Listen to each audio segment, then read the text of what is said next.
नमस्कार। आज की कक्षा में हम बात करने जा रहे हैं रीतिकाल की प्रमुख प्रवृत्तियों पर। रीतिकालीन साहित्य का सृजन सामंती वातावरण में हुआ और उस समय के समस्त कवि राज दरबारी थे, ये आप सभी जानते हैं। अतः उनमें स्वांत सुखाय रचना की आशा करना व्यर्थ था। इन कवियों में प्रदर्शन की प्रधानता थी और ये अपने आश्रयदाता राजाओं को संतुष्ट करना ही अपना प्रमुख दायित्व समझते थे।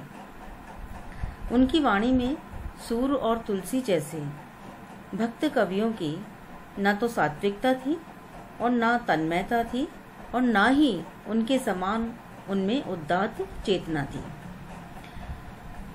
दरबारी कवि होने के कारण उनका काव्य भाव सौंदर्य की अपेक्षा रूप सौंदर्य की तरफ अधिक आकर्षित हुआ और इन कवियों ने अपनी सारी शक्ति नारी चित्रण में ही लगा दी थी। इसका कारण ये रहा कि उस समय का जो वातावरण था वह काफी नीरस और घुटनशील हो गया और विदेशी सत्ता के सामने देशी राजा नतमस्तक हो चुके थे। सत्ता के अधिकारों में कमी आ जाने के कारण राजा लोग कृत्रिम वैभव के भोग में अपना दर्द, अपना गम भुलाना चाहते थे और इस प्रकार राजाओं का मनोरंजन करने वाले कवि, जिसमें राजाओं में भोग विलास की प्रवृत्ति को बढ़ावा दिया और साथ ही साथ श्रृंगार में जो अश्लीलता आ रही थी उसको भी बढ़ावा दिया। जहाँ प्रेम का स्थान था वहाँ रसिकता ने ले लिया था। तो इस प्रकार से बहुत सारी बातें रीतिकाल की इन प्रवृत्तियों में हम देखेंगे कि किस प्रकार का उस समय का रसिकतापूर्ण वातावरण, जो कि बहुत ही घुटन में तब्दील हो गया था, उसके अंतर्गत कौन कौन सी प्रवृत्तियां इसके लिए जिम्मेदार रही हैं, उन पर हम दृष्टिपात करते हैं। इसमें हम प्रथम ले सकते हैं लौकिक श्रृंगारिकता। रीतिकाल की प्रमुख प्रवृत्ति श्रृंगारिकता की भावना है। इसमें कवियों का प्रमुख जो विषय है वह नायिका भेद है, नक्षिक वर्णन तथा अलंकार आदि का लक्षण प्रस्तुत करना है। फिर भी उनके माध्यम से श्रृंगार का ही प्रतिपादन किया है और इसकी अभिव्यक्ति में उन्होंने किसी भी प्रकार का कोई संकोच नहीं किया। इन कवियों ने श्रृंगार के दोनों ही पक्षों, संयोग और वियोग का खुलकर वर्णन किया है और इन कवियों ने दर्शन, श्रवण, स्पर्श और संलाप, जो कि संयोग श्रृंगार के अंतर्गत आते हैं, इन सब भावों और अनुभवों के माध्यम से इनको व्यक्त करने की चेष्टा की थी, जिसमें बिहारी कवि अत्यंत कुशल माने जाते हैं और इनका एक प्रसिद्ध दोहा भी इसी में लिया गया है कि बतरस लालच लाल की मुरली धरी लुकाए, सौह करे बहनी हंसे देन कहे नटीचार। ये भावों और अनुभवों के माध्यम से अपनी बात को किस प्रकार से कुशलता से कहना है उसका एक दोहा श्रृंगारिकता में लिया गया है। इसके बाद में यहाँ पर श्रृंगार के वियोग वर्णन में भी पूर्व राग, मान, प्रवास आदि का वर्णन भी किया गया है। इसके साथ साथ हम ये देखते हैं कि इस युग में रीतिकालीन कवियों ने वियोगिनी की सभी यानी 10 दशाओं का वर्णन किया है। इन 10 दशाओं में उन्होंने स्मृति, गुण कथन और प्रलाप के द्वारा प्रियतम के हृदय का विश्लेषण किया है। दूसरा जो हमारा प्रवृत्ति है वह है अलंकारिता। अलंकारिता रीतिकाल की दूसरी प्रधान प्रवृत्ति है। चमत्कार एवं वैचित्र्य प्रदर्शन के कारण पाठक और श्रोता के मन को आकृष्ट करना इस काल के कवियों की विशेषता रही है। इस युग का विलासी राज दरबारी वातावरण और दूसरे जन सामान्य की मनोवृत्ति भी कुछ इस प्रकार की बन चुकी थी कि दरबारी कवि को अपने काव्य को कृत्रिम और भड़कीले रंग में रंगना ही पड़ता था। दरबारी कवि को अपने काव्य में कृत्रिम और भड़कीले रंग में रंगना पड़ता था ताकि जो राजा सामंत लोग थे वह भी उनकी प्रशंसा करें और जन सामान्य की जो सोचने समझने की शक्ति हो गई थी वह भी इन्हीं प्रवृत्तियों को स्वीकार कर रहे थे। जैसे कि केशव, देव, मतीराम, चिंतामणि, भूषण और कुलपति मिश्र आदि ने अलंकार शास्त्र के अनुसार अपने काव्य को सजाया तथा अलंकारों के लक्षण एवं उदाहरण ही अपने काव्य के अंदर अधिकाधिक रखे। परंतु जिन्होंने केवल उदाहरण रचे उनके मन में भी अलंकारों के लक्षण और स्वरूप घूम रहे थे। तो इस प्रकार रीतिकाल में अलंकार काव्य की शोभा बढ़ाने वाले तत्व बनकर ही रह गए थे। अब इसकी तीसरी और महत्वपूर्ण प्रवृत्ति आती है भक्ति और नीति। रीति काव्य में भक्ति और नीति संबंधी सूक्तियां भी यत्र तत्र बिखरी हुई मिल जाती हैं, लेकिन इन सूक्तियों के बल पर ना तो रीति कवि को भक्ति कवि कहा जा सकता है और ना ही उसे नीति निपुण। राधा और कृष्ण का नामोल्लेख करना तो केवल मात्र एक बहाना था और उनका मुख्य कार्य था अपने आश्रयदाता को रिझाना, उसे प्रसन्न करना। उनके रीझने पर ही कवि अपनी रचना को सफल मानता था, क्योंकि यदि आश्रयदाता ही नहीं रीझेगा, अगर वह ही प्रसन्न नहीं होगा, तो फिर उनका कविता करना व्यर्थ है और वहां से उन्हें कोई भी उपहार, कोई भी मुद्रा प्राप्त नहीं होगी। तो उन्होंने सोचा कि चलो कविता के बहाने राधा कृष्ण का स्मरण भी हो जाएगा और अपने आश्रयदाता की प्रशंसा भी हो जाएगी। तो रीतिकालीन कवियों की भक्ति कुछ इसी प्रकार की थी। तो उसमें नीति संबंधी उक्तियां भी उनके काव्य में कहीं कहीं प्रसंगवश आ ही गई। देव, बिहारी, बोधा आदि की नीति संबंधी रचनाएं मिलती तो हैं, पर वे उनके जीवन के अवसान और थकावट को बताती हैं। तो इस प्रकार हम देखते हैं कि नीति जो है वो कोई मतलब सोच समझ करके नहीं लाई गई है, प्रसंगवश बीच बीच में उसमें आ गई है। और राधा कन्हई तो सुमिरन का बहाना था, अपने ही आश्रयदाताओं को रिझाने का एक साधन था। चौथा इसमें हम पॉइंट लेते हैं वह है मुक्तक काव्य। आप सभी जानते हैं कि काव्य रूप की दृष्टि से रीतिकाल में मुक्तक शैली अपनाई गई, क्योंकि रीति कवियों के काव्य का उद्देश्य अपने राजाओं को प्रसन्न करना था। तो ऐसी स्थिति में अगर चमत्कार प्रदर्शन तथा वाहवाही के लिए मुक्तक शैली ही उन्हें सबसे अनुकूल लगी थी।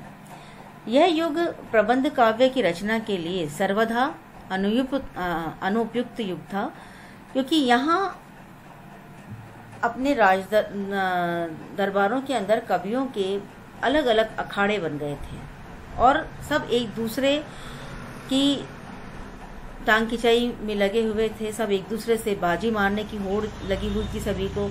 तो फिर यहाँ प्रबंध काव्य की रचना का तो कोई प्रश्न ही नहीं उठता है।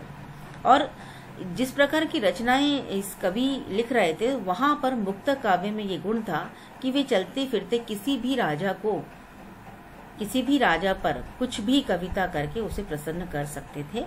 तो इसलिए यहाँ पर मुक्तक काव्य को, मुक्तक छंद को चुना गया।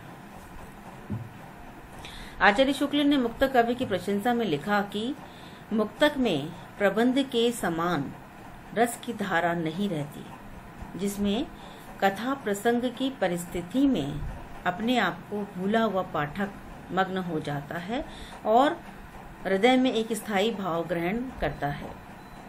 इसमें रस के ऐसे चींटे पड़ते हैं जिनसे हृदय कलिका थोड़ी देर के लिए खिल उठती है।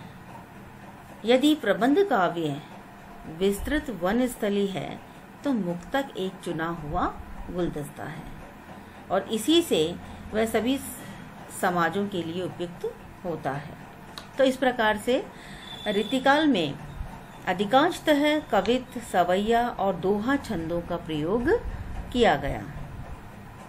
यद्यपि बीच बीच में छप्पे, बरवे एवं हरिपद का प्रयोग भी हुआ है, किंतु रीति कवियों की प्रवृत्ति कवित, सवैया तथा दोहा छंदों में ही अधिक रमी थी। ये हमारा मुक्तक काव्य। इसके बाद हम बात करते हैं रीतिकाल की भाषा के ऊपर। रीतिकालीन काव्यों की जो भाषा है वो क्या थी। रीतिकालीन काव्यों की जो भाषा है उसमें ब्रज भाषा की प्रधानता अधिक रही है, साहित्यिक ब्रज भाषा। भारतीय साहित्य में लालित्य के क्षेत्र में संस्कृत भाषा के पश्चात अगर किसी दूसरी भाषा का नाम लिया जाए तो वह है ब्रज भाषा। एक तो ये भाषा मध्य देशीय थी और दूसरी यह प्रकृति से मधुर थी। तीसरा, इसमें कोमल रसों की अभिव्यक्ति की अपार क्षमता है। यही कारण है कि रामचरितमानस तथा पद्मावत जैसे अवधी भाषा के ग्रंथों के होते हुए भी रीति कवियों ने ब्रज भाषा को ही अपनाया।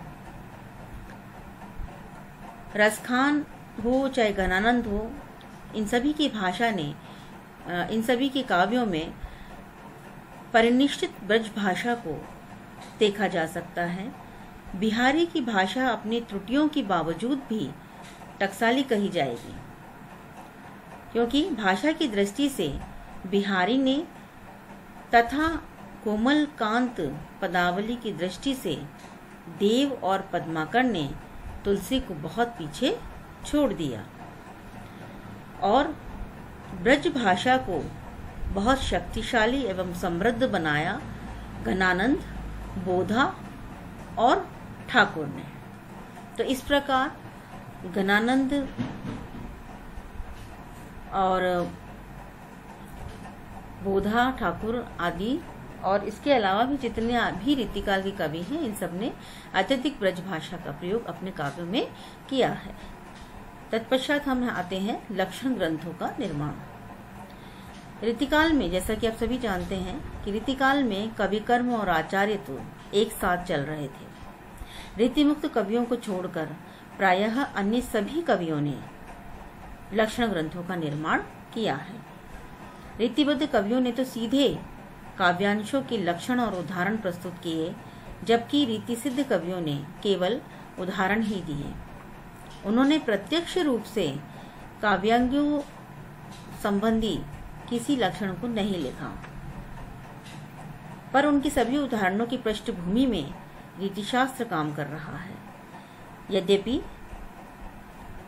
कवि कर्म और आचार्य कर्म परस्पर विरोधी हैं, तथापि रीति कवियों को आचार्य कर्म परंपरावश निभाना ही पड़ा। और उस युग में कुछ ऐसी ही परिपाटी चल पड़ी कि कोई भी कवि रीतिशास्त्र के ज्ञान के बिना राज दरबार में आदर का पात्र नहीं बन सकता था। तो रीतिशास्त्र का ज्ञान होना तो बहुत ही जरूरी था, बहुत ही आवश्यक था। और इसी कारण सभी कवियों ने अधिक से अधिक अपने पांडित्य का प्रदर्शन किया, जिसके परिणाम स्वरूप लक्षण ग्रंथों का निर्माण भी हुआ। तत्पश्चात आते हैं हम वीर रस पर। जैसा कि हमने पहले राजनीतिक परिस्थिति में भी बात की थी कि औरंगजेब के क्रूर एवं आतंकमय शासन ने भारतीय वातावरण को विक्षुब्ध कर दिया था। उसने हिंदू जनता पर भीषण अत्याचार किए, भयंकर अत्याचार किए, और चिरकाल से सोई हुई हमारी जो वीरात्मक जो भावना थी, हमारी जो प्रवृत्तियां थी, वो पुनः जागृत हो रही थी। हमारे में फिर से एक जोश आ रहा था कि हम कब तक ऐसे अत्याचारों को सहन करेंगे। तो दक्षिण में महाराज शिवाजी, पंजाब में गुरु गोविंद सिंह और राजस्थान में महाराणा राज सिंह और जसवंत सिंह का सेनापति दुर्गादास तथा मध्य प्रदेश में छत्रसाल आदि वीर स्वदेश और स्वधर्म की रक्षा के लिए औरंगजेब के साथ लोहा लेने के लिए उठ खड़े हुए थे। अब उनमें जोश जागृत हो गया था और वह अपने आश्रयदाताओं की रगों में शत्रु के विरुद्ध जोश पैदा करने के लिए कवियों से ये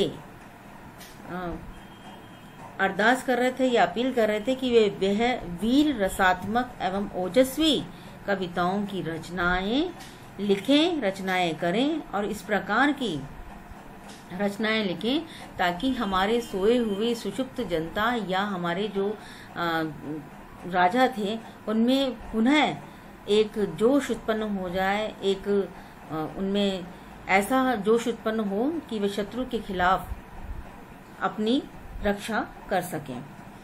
तो इस श्रृंगार की प्रधान धारा के साथ बहुत कम यानी क्षीण ही वीर रस की धारा भी थोड़ी बहुत बहती हुई हमें इसमें नजर आई, और यह दो विरोधी रसों का एक विलक्षण सम्मिश्रण है जो कि रीतिकाल में हमें देखने को मिलता है। इसमें हम रीतिकाल में जो वीर रस की भावना से उत्पन्न काव्य है वह है भूषण जी का, भूषण का, सूदन का, पद्माकर का। इन कवियों ने बहुत ही ओजस्वी भाषा में वीर रसात्मक काव्य की सृष्टि की है और इन वीर रस के कवियों में राष्ट्रीयता का जो स्वर है वही प्रधान है। तो इस प्रकार श्रृंगार की प्रधान धारा के साथ साथ वीर रस का भी थोड़ा बहुत अंशी सही, लेकिन वह भी हमें ऋतिकाल में देखने को मिलता है। फिर आ जाते हैं हम हमारे अंतिम बिंदु पर, आलंबन रूप में प्रकृति चित्रण। रीति काव्य में प्रकृति का चित्रण आलंबन रूप में हुआ। प्रकृति का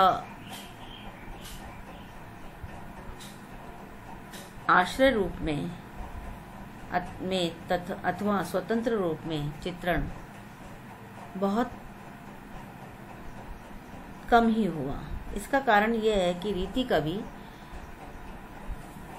दरबारी थे, प्रकृति के उन्मुक्त वातावरण में विचरण करने का उनके पास समय ही नहीं था, क्योंकि वे तो अधिकांश समय अपना राज दरबारों में ही व्यतीत करते थे। तो प्रकृति के सुंदर और उन्मुक्त वातावरण में उन्होंने ज्यादा कुछ नहीं देखा। अतः प्रकृति का चित्रण नायक और नायिका की मानसिक दशा के अनुकूल ही किया गया।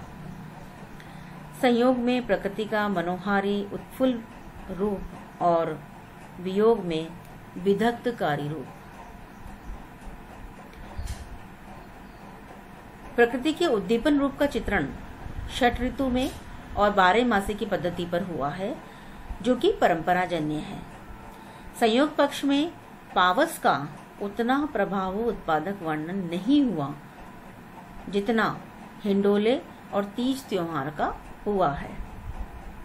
पावस में प्रेमी और प्रेमिका के मिलन अवसर पर कवियों का मन खूब रमा है और ऋतिकाल की नायिका को वियोग के समय चंद्रमा कसाई की तरह लगता है। पपीहे का स्वर प्राण खींचने लगता है। चंदन, चांदनी और कपूर उसे आग बरसाते हुए प्रतीत होते हैं। इस प्रकार के चित्रण में सेनापति को काफ़ी सफलता मिली है। सेनापति का प्रकृति चित्रण जो है वह काफ़ी प्रसिद्ध रहा, मार्मिक रहा और लोकप्रिय भी रहा। तो इस प्रकार आप देखते हैं कि रीतिकाल में इन प्रवृत्तियों के साथ साथ कुछ और भी प्रवृत्तियां रही, जिसमें नारी चित्रण, अभिव्यंजना शक्ति, मनोवैज्ञानिक चित्रण और प्रतियोगिता की भावना तथा जीवन दर्शन की प्रवृत्ति भी हमें यत्र तत्र दिखाई पड़ती है। अतः हम कह सकते हैं कि रीतिकाल शास्त्र की दृष्टि से चाहे इतना महत्वपूर्ण न हो, परंतु कविता की दृष्टि से बड़ा ही मनोरम है। इस प्रकार आपका ये रीतिकाल की प्रवृत्तियों का टॉपिक यही समाप्त होता है। अगली कक्षा पर हम बात करेंगे रीतिकाल के प्रमुख कवियों और उनकी रचनाओं के ऊपर। धन्यवाद।